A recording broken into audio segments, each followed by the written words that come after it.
Hey everybody, welcome back to Gamer Sanctuary. It is opening day for Tigers baseball. If you guys don't know me personally, then this might be the first opportunity I get to tell you I'm a diehard Tigers fan. So what I wanted to do is do a bat rep that kind of plays off the April in the D theme that we resurrect every April at the beginning of Tigers baseball season. So Matt and I are going to play a pretty large 40k game, 4,000 points. And I am bringing my Spirit Host with absolutely every single D weapon I can possibly load into it. I have a grand total of 5 formations. I have fewer models than I had in than you can put in an entire boys squad, I think. But it's going to be ridiculous. So we'll take a look and see what I brought for my Iandan Spirit Host, and then what Matt is gonna try to counter me with. Yeah, it was kind of funny watching him shake as I was putting models on the table, though. Anyway, this is what I got. So here we have 4,000 points of delicious Iandan D weapon shenanigans. We're going to start with the Warlord. It's the Wraith Seer with a D cannon. This is the Lord of the Undying Host formation. So there's a squad of Wraith Blades with axes, and they're kind of just going to be holding backfield stuff for me. They're not in a transport. I know what Matt brings. He's going to have lots of drop pods in my face, so these guys are going to kind of be my counterpunch unit in my zone. The core of the army, though, is the Spirit Host, or the Ghost Warrior formation. I can never remember what it's called. 3 squads of Wraith Guard, D size in the one in back. 2 D cannons right here. Spirit Seer, he's got Kurnos' bow and the Phoenix Gem, just because I had points and I didn't know how else to spend it because I ran out of models. There's a Wraith Lord with Flamers, a Ghost Glaive, Bright Lance Missile Launcher, and a Wraith Knight with Sun Cannon, Scatter Shield, and 2 Scatter Lasers. All 3 of these squads are in Wave Serpents with Bright Lances, Scatter Lasers, Shuriken Cannons upgraded on all. The Scatter Laser one also has Vectored Engines, so I can turn it around, jump the D sides out from the back, get a little bit more distance, a little closer to where I need to get. Then I have the Hornet formation. I can't remember what it's called. It's the one that allows them to jink the turn they arrive from reserve, which helps them survive interceptor fire. That's pretty much it. But there are 2 pulse lasers, on each. So it's 4 strength 8 AP2 shots from each one, and that's a new addition for me. You guys haven't seen that. I've been just drooling over those models forever, and I finally got them put together and painted, and I love them. They're gorgeous. They're so cute. Next formation, we have the Val's Hammer, I believe it is. That's the Cobra with a Scatter Laser, no other upgrades on it. It's just for the massive D Impaler shot. That is also pretty new for me. I've used it once before, and it was a lot of fun. I had a blast with it, literally.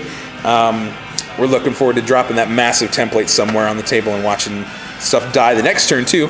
And then finally, to round out the entire army, with my 5th formation, we have the Wraith Titan, I think is the Wraith Titan formation, or the whatever Titan formation is called. It's got the Revenant with 2 Pulsars, the upgraded Cloudburst Missile Launcher. All the new rules from the Doom of Mimira book are really coming into play today. And then there's another Wraith Knight. That's his little close combat guard with the D sword and the pair of Scatter Lasers as well. So that's my 4,000 points of Eldar for the day. So here we have Matt's Sons of Medusa. This is just about everything he's got, which is it's pretty nasty. He's got a captain with the Betrayer's Bane and the Tempered Helm of Power Fist. So he's got a Combi Melta that can fire every turn, which is great. He's going to be riding in a drop pod with 6 Stern Guard with Combi Meltas. There's a Librarian with the Mind Force Staff. He's going to be riding with one of these the Devastator Centurions with Grav Cannons in 1 drop pod, and there's another drop pod with 3 more Devastator Centurions with Grav Cannons. The last infantry drop pod has just got a tactical squad with a plasma gun, and there's the Tech Priest, or the Master of the Forges in there as well. The last 4 drop pods all have 4 Ironclad Dreadnoughts with Seismic Hammers and Twin Heavy Flamers on all of them.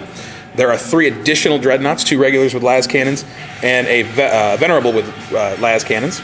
There's a pair of Thunderfire Cannons, just to drop some barrages on my head. You guys know how much I love Thunderfire Cannons. But I'm not playing Orcs today, so I'm not as worried about them. And then for some aerial support, there are 3 Storm Talons with Las Cannons, and 2 Storm Ravens. That one has Hurricane Bolters and Assault Cannons, and that one just has Las Cannons. Both have multi-melters. Now, this is part of a formation, you said, right? Just those 3. These 3 are part of a formation. I can't remember. They are escorting that, right? Yes. Okay, that's basically how it works. And then there's a Knight. That's the, Warden? The Knight Warden. It's got the... is it the interceptor missiles? Just the... Or the large barrage missiles? Yeah. Okay. The large barrage. There are large barrage missiles and the Gatling autocannon, and of course the big old D chainsword. So 4,000 points of Imperial Space Marines and a Knight ally.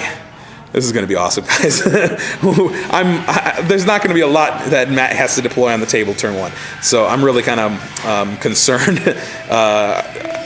Pretty much, the only thing I'm going to have to shoot at is the Knight. You realize that, right? If I deploy it. If you deploy it. Oh, he gets all slick with me if he deploys it. All right, so we're going to get a table set up. We're going to actually be playing a special mission out of the Iandan Codex, so I'll go over that after we've deployed and we get everything set up on the table. So here we have a shot of the table. Matt has got his 3 walking dreadnoughts and 2 Thunderfire cannons and the Knight, and that's it, because he's trying to stay away from me as much as possible. And of course everything else is a flyer and a deep strike. So I guess everything that can be on the table is. So I can't fault him for that. And then I have everything right over here. I bubble wrap both my Super Heavy and the Revenant just to keep drop pods from coming down. The Wraith Knight in the back is a little bit protected. There's a spot he can land, but it's hard to stay away from 24-inch grav cannons coming out of drop pods. So I wasn't too concerned about them. Anyway, the mission we're playing is called the Web of Fate. Like I said, it's from the Iandan book. There are basically 2 objectives. My Wraith Seer is standing on one, and the Tech Marines are standing on another. They are each worth 3 points. Warlord, Linebreaker, and First Blood are also in play. But Eldar have a secret objective. It's one of these 6 things on this page. I rolled a die, and I took a picture of it just to prove later on that I'm not lying about what my objective was. Matt, don't look. It's this one. Go ahead and read it.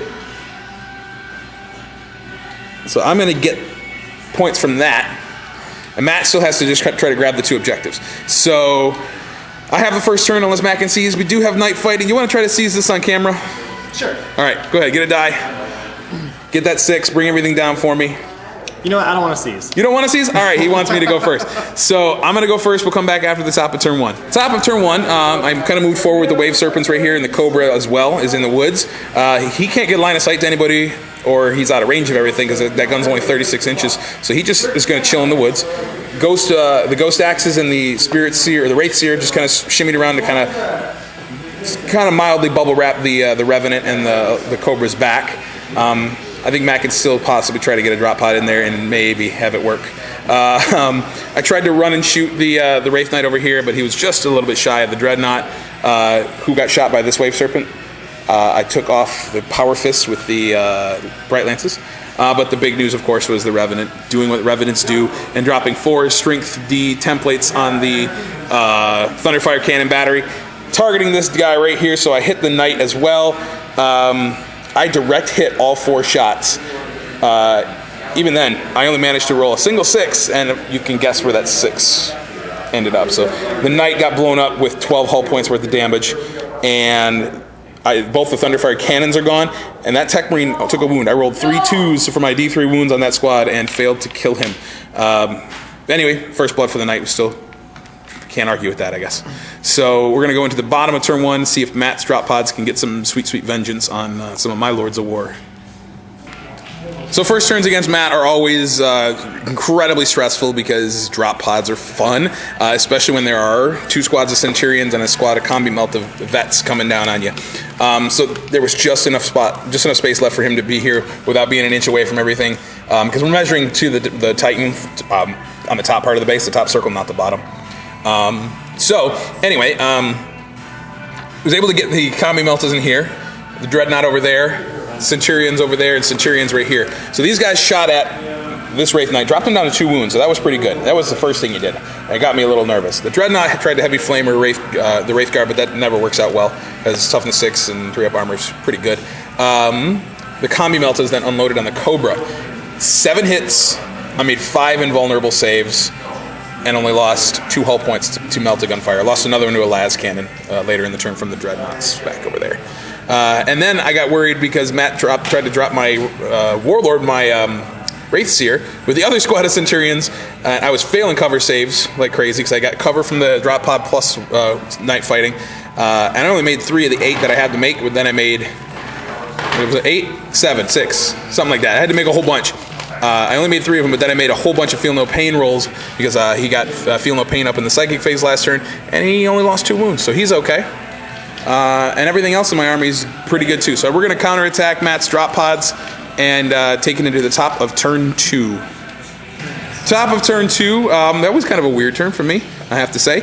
My Wraiths here shot at and charged the Centurions, killed one of them with the D-cannon shot, put a hull point on the drop pod, and then all of them whiffed completely in combat. It was just miserable here. I had 4 misses, mastercrafted, rerolled, so technically 5 misses from him. That was awful. That Wraith Knight punted and slapped the drop pod there around a little bit. My Ghost Axe Wraith Guard failed miserably. I lost 2 of them to just not Overwatch. No, it was just the counter. The 1 to Overwatch, 2 to just slapping around by Stern Guard. So I was only down to 3 guys when they made their swings, and I only hit 1 time. I did put a wound on the captain, which was helpful. My blind Wraith Lord here, who was blinded from the scatter shield, snap fired and then tried to charge the Dreadnought there to tie him up, and that failed. Over here, I managed to kill one of the Centurions with a whole bunch of scatter laser fire from all kinds of stuff, and then I rolled a 2 on my charge. So he did not get to get into the combat here. So he's a sit and duck. I managed to take a hull point off of that Dreadnought with a glancing hit from something or other. I don't remember what. I think it was the Knight, or the Revenant, excuse me. These guys made cover saves and went to ground. Again, from the Revenant's Pulsars and Pulse Lasers. I can't keep them straight. And that was about it. So I didn't really manage to destroy a whole lot that turn. But I'm starting to kind of cover a lot more of the board. Matt has 4 more drop pods and 5 flyers to come in from reserve now, so I really needed that turn to be a lot better than it was. But anyway, bottom of turn 2 coming up. Oh, and I rolled a 1 for my Hornets. They failed to come in, so yeah, that was great. Bottom of turn 2, all of Matt's reserves came in, and the entire air wing targeted the Revenant and only brought him down to 5 hull points left. It was just one case of missing shots after another. I did stun the Storm Raven here with the interceptor fire from the missiles, but Matt managed to jink the 3 pens I got on him, so that was good. I love Sunder. Sunder's awesome. Over here, the Wraith Knight died to grav cannon fire. That was pretty predictable. The Wave Serpent took a glancing hit from last cannons and whatnot, and then got punched to death by all 3. All 3 Dreadnoughts charged, but the 2 on the ground actually made it. They wrecked the Wave Serpent, but my D-Scythe guys are going to pop out and do some damage. Drop pod back there. Dreadnought got out, and he's threatening the Wave Serpents there, but he's going to die to D-Cannon fire. Over here, I did 2 hull points of damage to the Ironclad on a glance and a pen that was only a shaken. That could have been better. He did 1 wound in return, but then he got a wound back from it, will not die. That was good. And in this fight, I actually did a wound to the captain. He did nothing in return. I made my invuln save. That was cool. But these guys, stupid Centurions, I'm getting really annoyed with them because they did a wound to my Wraiths here, and I, again, whiffed on all my attacks. Not happy about him right now. He's really getting on my nerves. So we're going to go into top of turn 3. I'm going to get my Hornets in on a 2+, hopefully, and then they'll do some damage. And then we'll go from there. Top of turn 3, my Hornets came in, and they snap fired at the back of the Storm Raven. He did jink, and I missed every single shot, so that was pointless. He dropped off his Wraith Guard, and then he snap fired at the Storm Talon. He did not jink, and I didn't do anything to it, so that was pretty pointless. Over there, I did the same thing with that Wave Serpent. He dropped off his buddies, snap fired at the Storm Raven. He did not jink, and nothing happened to him, so again, pointless. But then everything else opened fire, and there are not a lot of Dreadnoughts left in the middle of the table. The D-Impaler killed both the Centurions, wrecked that drop pod, killed a couple of the Marines and the Master of the Forge right there in the middle. And then, I think, did he get this one? Yeah, the D-Impaler got that one too, didn't it? And then these guys ran and shot and killed that Dreadnought. The Pulsars from the Titan killed the Dreadnought here. The 5 Wraith Guard with D-Scythes jumped out and got hits on all 3 of the Dreadnoughts, nicely lined up. I even let Matt position them to make sure I wasn't trying to cheat extra hits. And I got 5 hits on each of the front 2 and 4 on the back one. I rolled 3 1s and a 2 on that back one on my D-weapon hits and did nothing to him, but the other 2 Dreads are gone. And the 5 guys who got out of there blew up that Ironclad Dreadnought. This fight, I just slapped him in the face for another hull point, and that was it. He did nothing in return, though. I made my save and blinded the Dreadnought and blinded my Wraith Lord. but the Wraith Lord had already come in and challenged the captain and killed the captain. The Stern Guard, they failed the morale check, but I caught him, so they're not swept off the table. Still in the fight here. And finally, my Wraith Seer decided to do something, kill both of the Centurions, but that might be a bad thing because now all those flyers, because my Revenant jumped behind them, I don't really have a whole lot to shoot at unless they want to turn around and go into hover mode, and then they're going to get de-weaponed off the table by the Revenant. So they might just be shooting at my Warlord. Ouch. So anyway, we're going to move into bottom of 3. Everything is now on the table, and we have stuff everywhere. This is awesome, guys. This is how 40k should be. Anyway, bottom of 3 coming up. Bottom of turn 3, I thought for sure Matt was going to come for the Warlord kill on my Wraith Seer standing out in the middle of nowhere, but instead he tried to take out the Cobra. I'm rolling 4-up invols like a boss today, so that entire air wing dropped him down to single hull point, so he's still alive and kicking and at full strength because super heavy vehicles are stupid. Over here, this Dreadnought shot at and then charged the Wave Serpent, actually killed it with Hammer of Wrath, which is pretty cool. That doesn't happen much, especially when you're a one-armed Dreadnought. Over here, the Wraith Lord and my Wraith Guard failed to kill any of the Stern Guard. We rolled real badly because he's blind, and they got to hit Wraith Guard, and that's never easy. That Wraith Lord managed to or the Wraith Knight finished off the Dreadnought. I forgot to make his consolidation move, so he's going to do that in a minute. And that's it. I lost one Wraith Guard from a drop pod, I believe. No, that was from... did I do that? Did I scatter back and hit myself? Yeah, I scattered back and hit myself and killed one of my Wraith Guard last turn. That's right. But that's it. So I still got a Wave Serpent here, got my Wraith Guard here. I lost one of my Deflamer guys to a Plasma Gun. That was the other thing that happened. Top of turn 4 coming up. Top of turn 4, I kind of tried to shimmy around to get as many shots as on the air wing as I could. Net result, he is jinking from pulse lasers. Didn't do any damage though. He is jinking down to a single hull point. I blew up one of the Storm Talons with the missile fire from the Revenant. These two haven't been shot at, so they didn't need to jink at all. They tried to take out the Storm Raven when everything missed and failed. The Tactical Squad is no more thanks to Psychic Shriek and D-Scythe attacks. Blew up a drop pod here with the Wraith Knight. Blew up a drop pod with the Wraith Seer. So these drop pods are all wrecked. That one is gone. That one has 2 hull points left. That one's got 1 hull point left from D-Scythe attacks. That drop pod, did I blow that up with the Wraith Guard?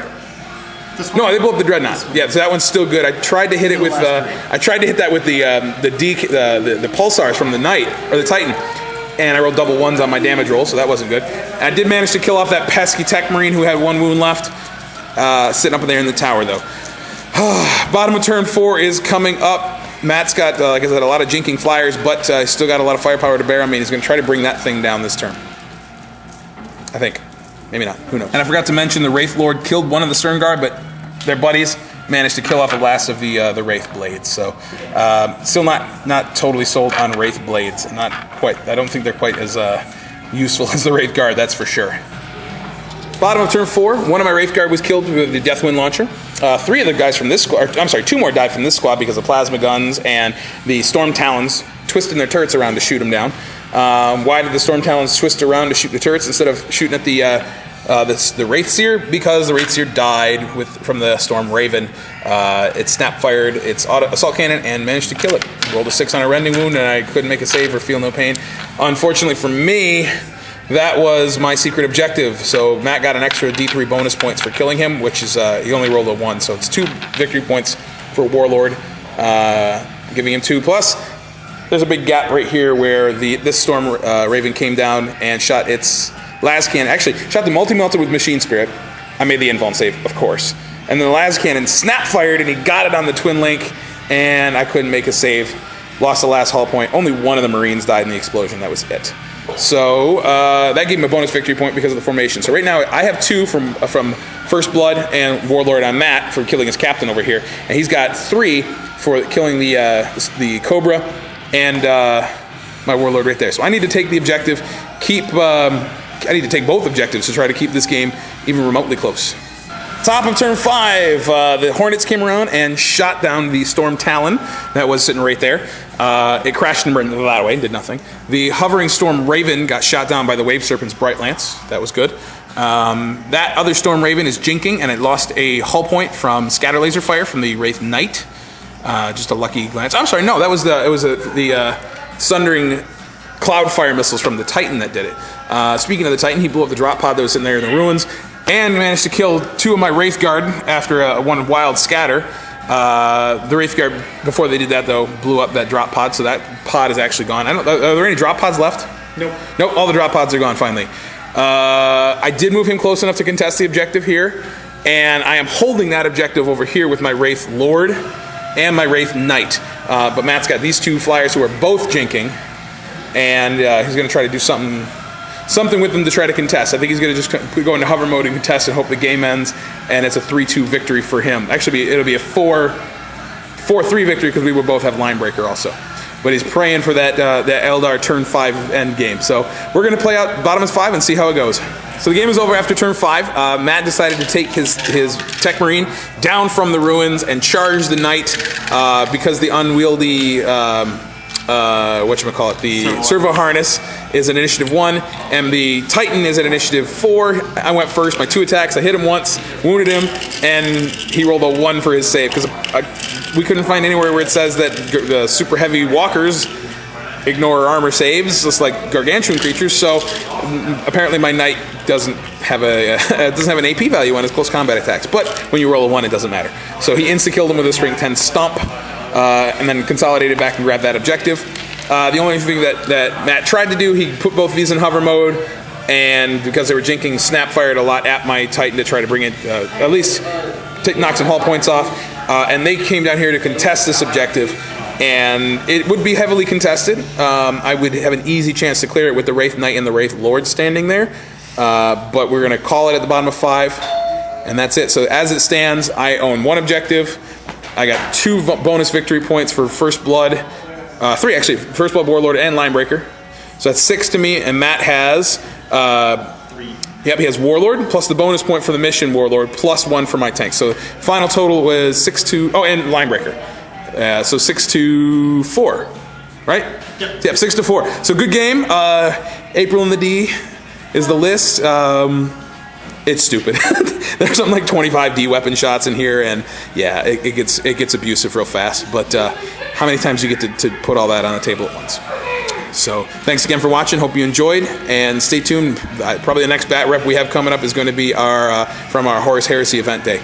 We got a busy couple weeks ahead, so we might not be able to get any games in until then. So check it out. Thanks for watching.